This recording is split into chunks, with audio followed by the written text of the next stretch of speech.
Hello there and welcome to another video by Unitator YouTube. The Tato here, now discussing the tank, which is the new tank actually that entered the shop on July 31st, 2015, the Tier 5 American Premium Heavy Tank, the T14. Now, this tank it's almost oxymoronic. It has some really nice pros and it has some really weak cons. The first thing that you can see here is the really nice angled frontal hull armor. Now, while the hull armor is 50 millimeters all around, this tank's frontal hull armor, when angled, can reach up to about 100 millimeters effective armor.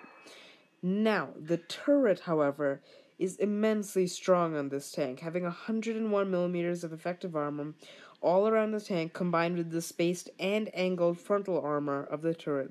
This means that if you can get to hull down position, you can easily use your 10 degrees of gun depression and amazing turret armor to bounce enemy shots all day long. Now, let's go through the other pros of this tank first before we look at the cons. This tank has really nice acceleration and top speed at about 34 kilometers an hour. Combined with the heavy weight of this tank at about 48 tons, means that this tank is really good for ramming Tier 4 tanks and Tier 5 lights and medium tanks. As you can see here, it does use a Tier 7 engine, which means that despite its massively heavy weight, you can easily just rush forward using its top speed. Now, having the top speed means that you can relocate easily to other better hull down positions. You can sometimes even go with the medium tanks, try and support them, and essentially be a damage sponge, because this tank, while it can absorb a ton of hits, it struggles a bit in dealing them out, which is something that I'll go into depth later. Another amazing pro about this tank is that this tank has preferential matchmaking. Now that means that this tank can only see up to Tier 6 tanks and not Tier 7 tanks like normal Tier 5 tanks would. This tank, it's a unique tank, as I feel that it doesn't belong to either the Americans or the British tech tree, since it was a joint project. It was designed in 1942 and 1943, however the project was scrapped as the British decided to continue with the Churchills and the Americans continued with the T20 development. Now, let's look at some of the cons of this tank. Firstly, the gun. It uses a Tier 4 gun, which is a 75mm M3 gun, also the top gun on the M3 Lee. This means that this tank has quite low penetration values, even with its APCR rounds. As you can see here, its AP rounds are only 69 to 115 penetration, and its APCR rounds are 95 to 159 penetration, which, although it's better, it's still quite hard to punch through tough armor, such as Churchill 3s, Churchill 1s, KV-1s, Churchill 7s, tanks like that this tank can see, heavy tanks that are really tough to break through. Now, another severe con of this tank.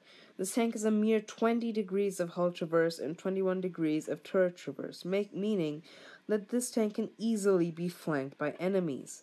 Now, if you are flanked, you are in some serious trouble, as these sides and rear are only 50 millimeters thick, with barely any angling, as it is almost a flat surface. So, you want to stay at the front in a hull down position, absorbing damage for your team, while trying to deal out as much damage as you can with this gun. You want to try and be with your team, you want to try and distract the enemies, you want to be that big presence on the battlefield. You use your speed to ram enemy tanks, use your speed to maneuver around the battlefield, and if necessary, run away from a bad situation. Now, let's look at Armor Inspector for some more detailed information about the armor. Now, I'm looking at the T14 model using the gun that it has, the 75mm M3 gun. As you can see from the front, the armor is quite bad. Even if it's angled, it's only about 80 millimeters effective. But however, if you do manage to angle at about 30 degrees slope there, you can see that this effective armor goes up to about 100 or so. However, you do not want to over-angle, because if you over-angle like so, you do expose your much weaker side armor over here, which you can penetrate easily.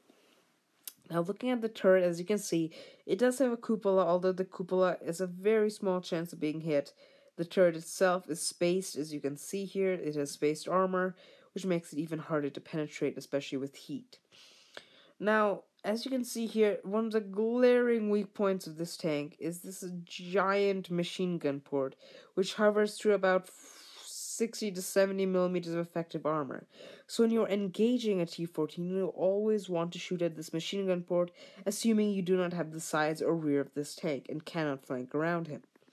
Now, going back to the garage, let's talk about consumable and equipment loadout. Now, I like to use this tank, as I've stated, as a frontline brawler tank, which means that I use the vents for improved general skills, the rammer to improve the loading time, and the GLD to improve aiming time.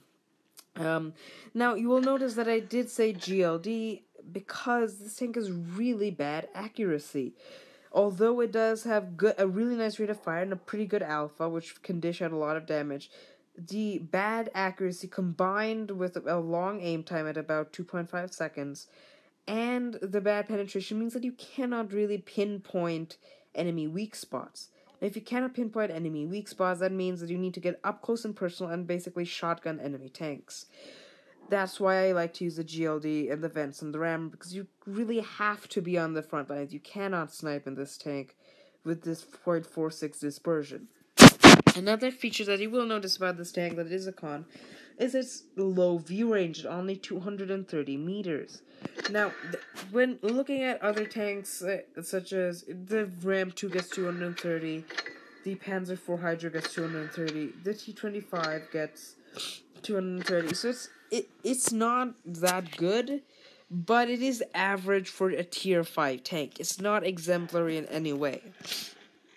Now, as for consumables, I do run my standard consumable loadout of multi-purpose kit, of adrenaline, and of cola to generally improve the tank stats and to help you out in a situation in which case you might be hurt or crew members injured, etc.